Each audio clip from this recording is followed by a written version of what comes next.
shanked. We were outside. About outside. You're kidding me. You're actually kidding me. Defeat. Oh man, I'm just not good enough. I'll need some advice. Need some advice from Tim. Ah, there we go. Oh wait, that's not Tim. Tim, that's not Tim!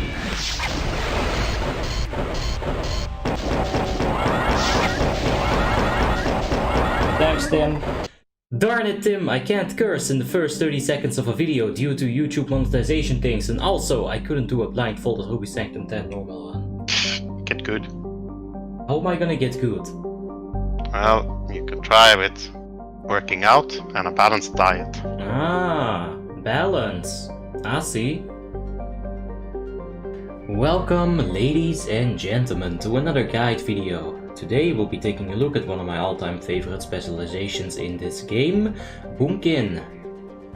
Balance is the name of the game in this pack because as powerful as our Starfire phase can be, it will be balanced by the much weaker Solar phase.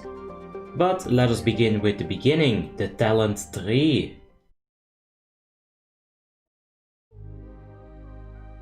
And we'll look at the restoration tree first, since there's little to no room for change in this part.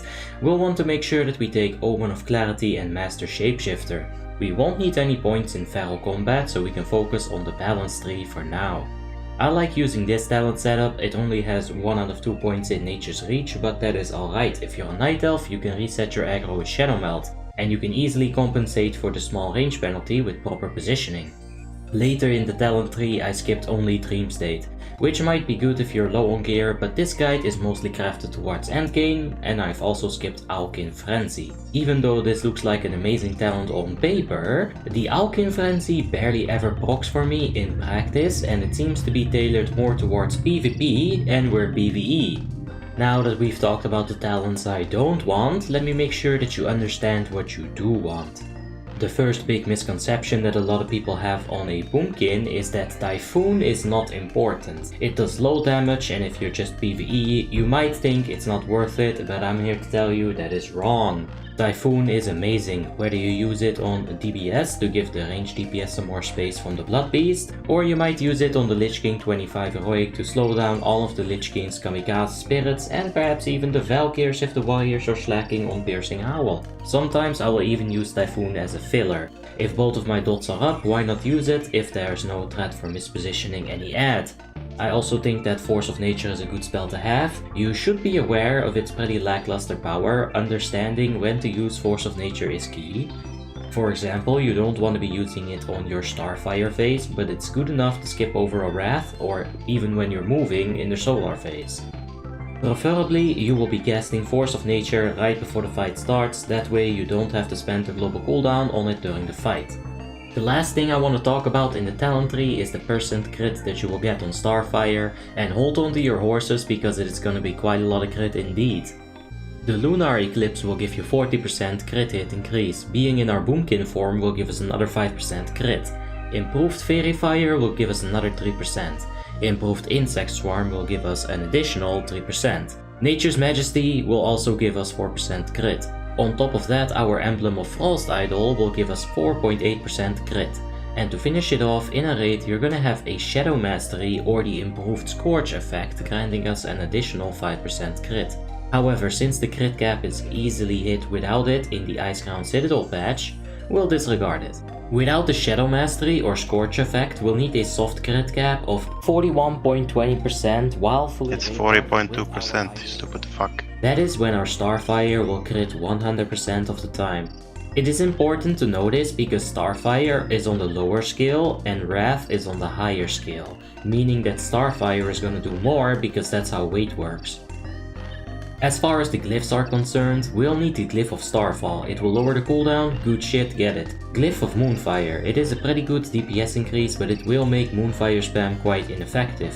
Glyph of Starfire will be our final glyph and probably the most important glyph. It will weave perfectly into my playstyle, which we'll get into, don't worry. This is not Game of Thrones, you don't have to wait 5 years to be disappointed. Alright, moving on to stat prioritization. Stats are the thing that's gonna determine our average DPS. You'll need to know certain things of a specific class in order to properly spread your stats. You do this with gems and enchants and maybe swapping out a ring from crit to hit. On a Doomkin, this is my philosophy. After hitting that soft crit cap of 45.8% while fully rate buff, you'll never want to prioritize critical strike rating again, and with Nature's Grace being a thing, our Wrath will soon become faster than our minimum cast speed, which is the global cooldown, especially with Heroism or Bloodlust up, so haste is not that big of a priority either. What you really want to focus on is intellect. Got you real good, huh? Of course we'll want to focus on spell power. Gem all of your red gems with spell power, and after you get your soft crit cap, you can take spell power plus haste in your yellow slots. You will need at least 2 blue gems to activate your chaotic sky flare diamonds, that will be your meta gem, so make sure you get the highest possible socket bonuses from your 2 blue gems. If you already have 2 blue gems, then it is only worth to gem a purified threadstone if the socket bonus is 9+. If you, for example, have a ring with +5 spell power and a blue socket, just gem it with a +23 spell power cardinal ruby instead. That way you're gonna get the most spell power out of it. A quick summarization of the stats.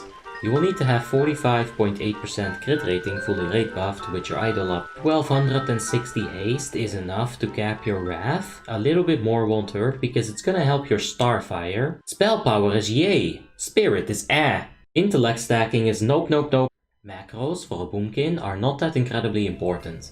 You have a few quality of life ones, such as the Say macro, cast Rebirth / Say combat rest.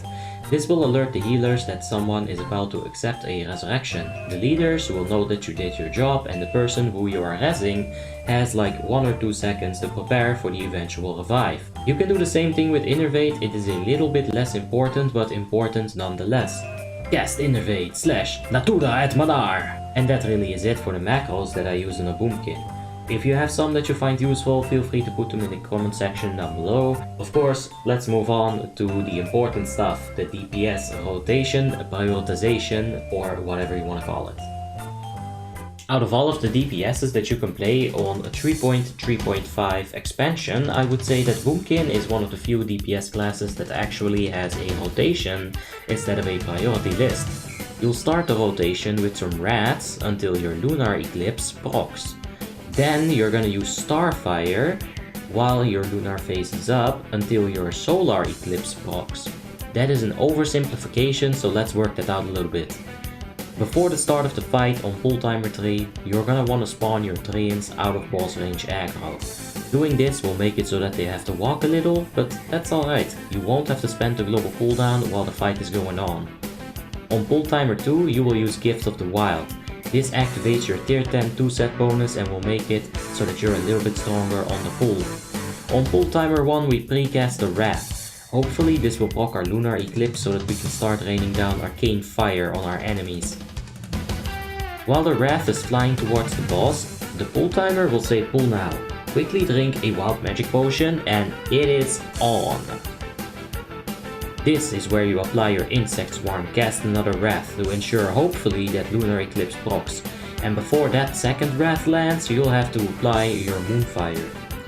Hello ladies and gentlemen, I bet you thought I wouldn't rip this spiffing Brit off. Well, you're wrong, because right here in the middle of this video I'm going to take a quick pause to tell you about the importance of tracking your trinkets. And tracking your trinkets is really important on a Doomkin. You will want to use your Starfall whenever both of your trinkets are off. If you are best in slot, these will be Chart, Twilight Scale and Syndragolsa's Phylactery. Chart Twilight Scale has a 15-second uptime and Phylactery has a 20-second uptime. The goal is to get as much out of Starfall and the lunar eclipse phase as possible, so try to have these both activated before you use your Starfall, and having them on while your Starfire phase is up, your first one, is just a bit of RNG really. If that RNG is with you, you will have successfully crit at least one of your rats on the opening rotation and you will have activated your Starfall with trinkets when your lunar eclipse comes online. PFE 9000 is firing. Now you pop your engineering gloves. These are off global cooldown, so you must be fast now. Heroism will hopefully get popped at the same moment. You'll now be smashing the ever-living shit out of the boss every time you press Starfire with both of these ridiculous trinkets up, and you're gonna see that 40k critical hit strike, and it's absolutely beautiful. It's beautiful! Don't worry about Insect Swarm while you are in your Lunar Eclipse. You will need Moonfire, but you won't be using any other spells besides Starfire while in your Lunar phase. I mean, have you seen those crits? Every time you get to the Solar phase, you want to refresh your dots. Moonfire preferably twice.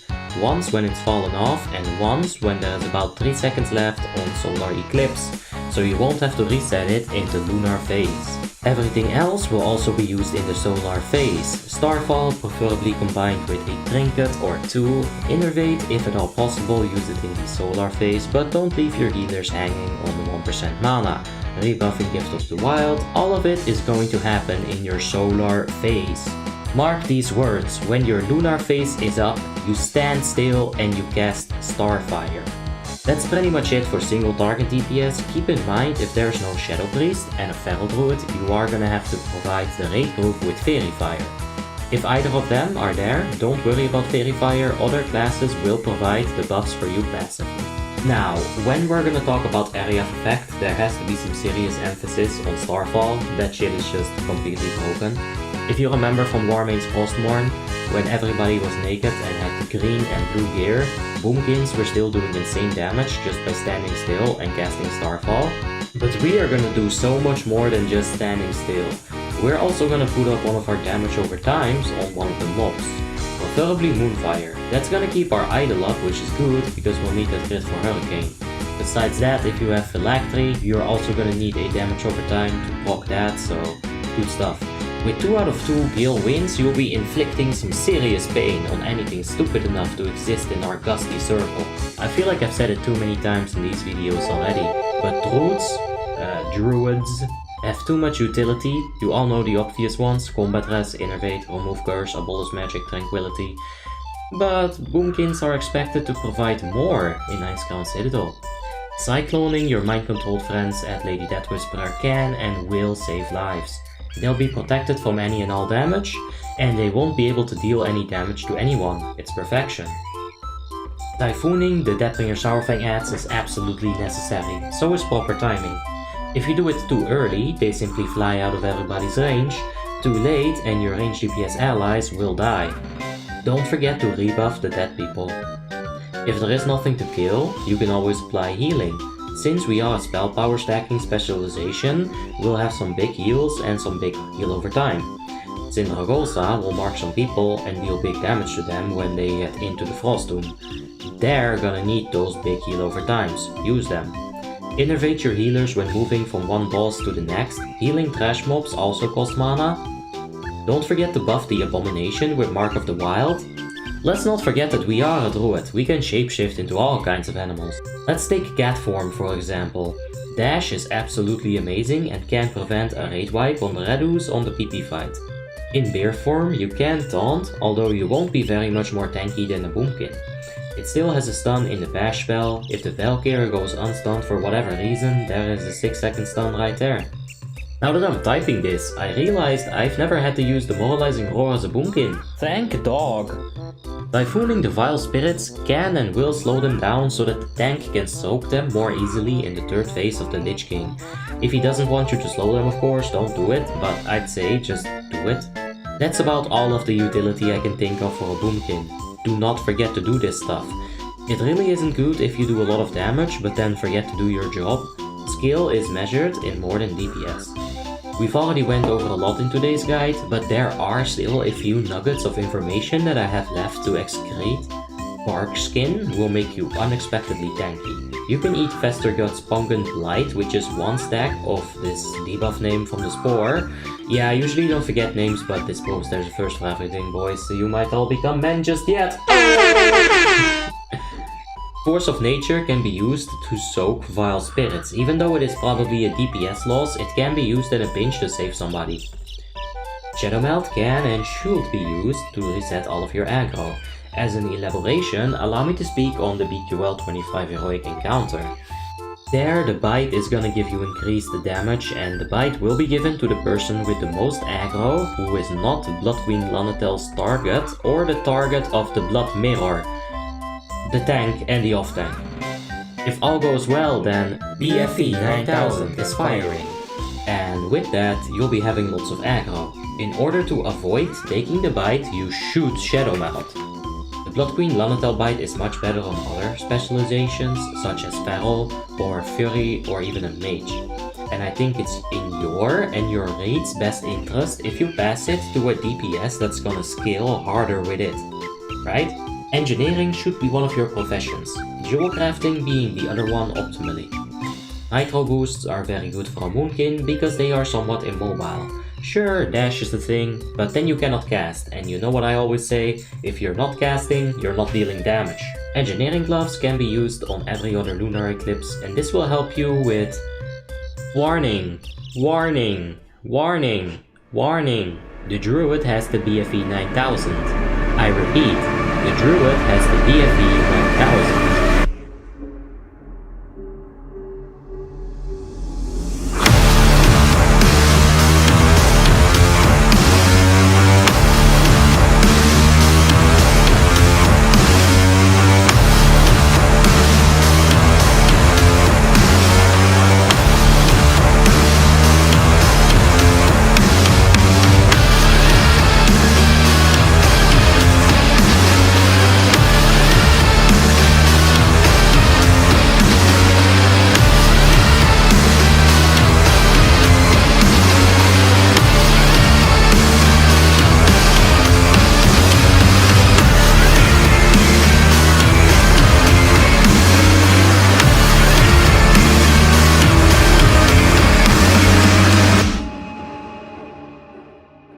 I hope you found this guide useful, maybe entertaining.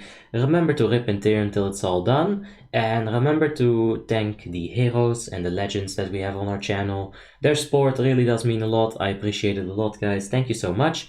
And of course, don't forget that BFE 9000 is firing.